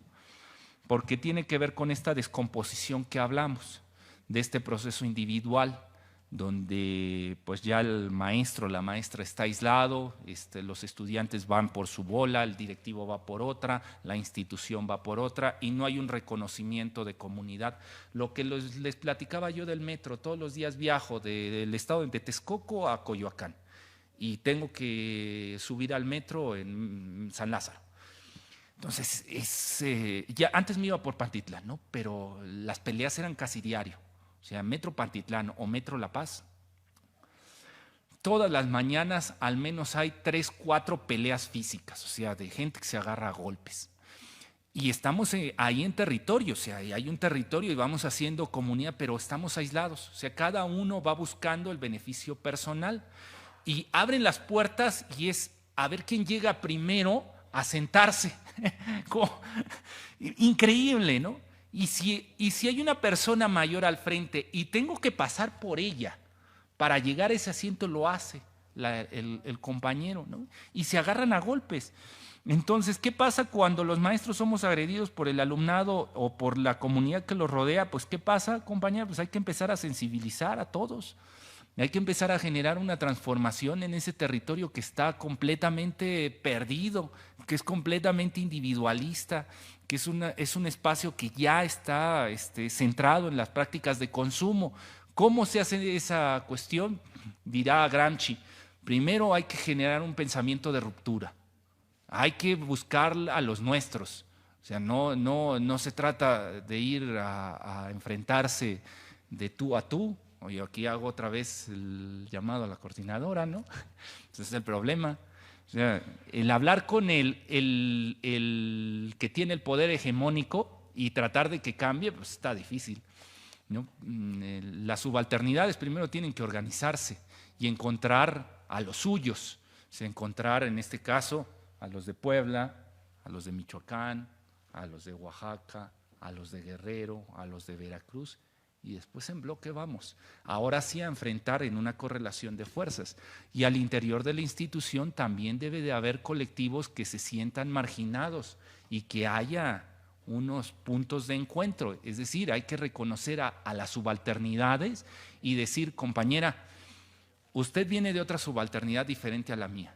O sea, mi subalternidad, que es pues un hombre del Estado de México, moreno, nieto de campesinos, nieto de campesino indígena, hijo de obrero de Comisión Federal, etcétera, etcétera. Pero noto que aunque sus techos de cristal son diferentes a los míos, sí hay puntos de encuentro, porque usted, al igual que yo, se encuentra en una situación de subalternidad.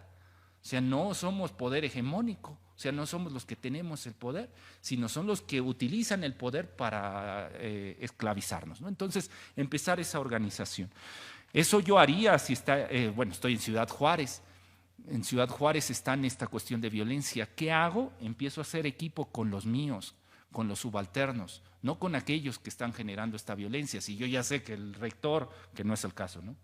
En este rector, si yo ya sé que el jefe de departamento genera esta violencia sobre sus trabajadores, ¿para qué sigo haciendo, tratando de hacer comunidad con él? ¿Qué hago? Busco al otro compañero que está igual de oprimido y le digo, compañero, ¿y cómo le haremos? Y después a ella. Y empezamos a generar principios. ¿Qué es lo que nos mueve? Esto es clásico, o sea, ahí está en los libros de la cárcel de Gramsci, ¿no? Entonces, es clásico en la conformación de movimientos sociales. Ya no digo más. ¿Por qué en el presente ciclo no ha funcionado la escuela piloto en la nueva? No funcionaron, perdón. ¿Por qué en el presente ciclo no funcionaron las escuelas piloto en la nueva escuela mexicana? Porque no lo permitieron.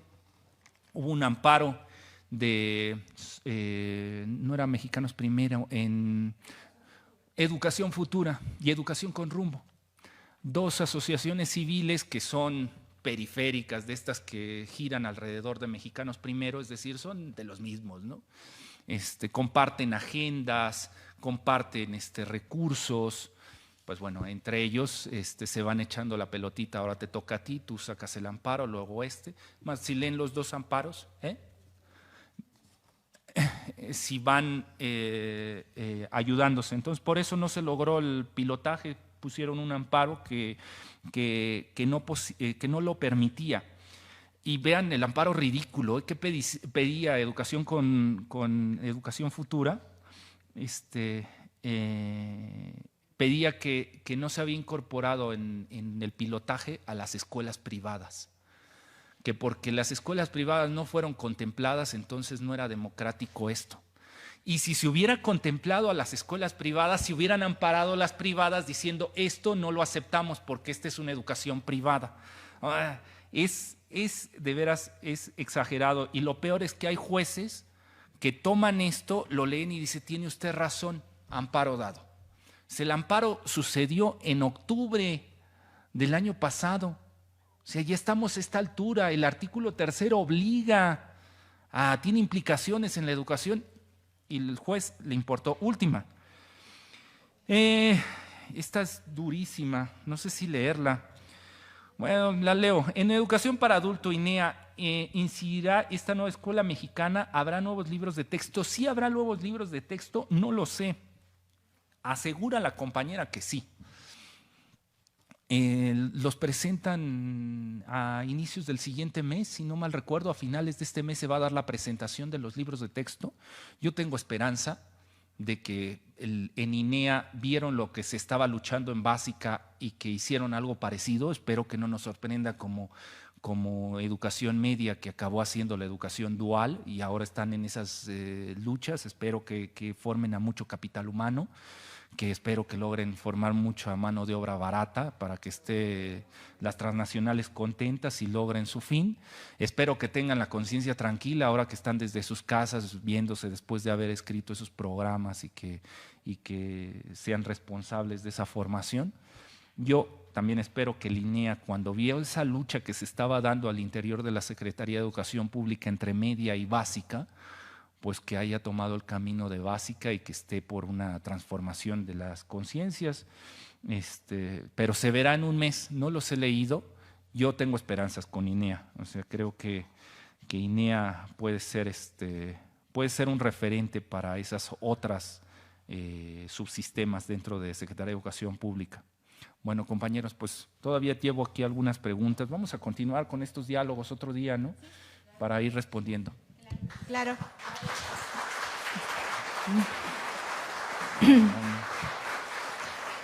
Pues muchas gracias, doctor, compañero. Muchas gracias, compañero Marx. No nos queda más que agradecerte por todo el esfuerzo. Sabemos que siempre muy dispuesto a compartir, a coordinar, a mantener este trabajo de ir construyendo la nueva escuela mexicana. y que es también, sabemos, un encuentro, ¿no?, entre esas fuerzas que impiden, y pues estamos aquí, estamos con… Y si nos permiten…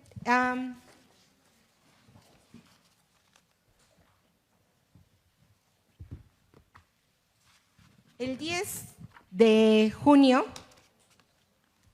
del 2009, cuando se le hizo la invitación al compañero Marx, se le solicitó el día 3. Yo quería el día 10, pero dije, pues, entre más pronto mejor. Hoy coincide con el golpe que recibimos un 10 de junio del 2009. ¿Cuántos años han pasado? 14. 14 años. Por lo cual yo le pido a los compañeros, creo que están todavía, el compañero Tigre, que fue despedido injustamente, por favor pase para entregar el reconocimiento al doctor.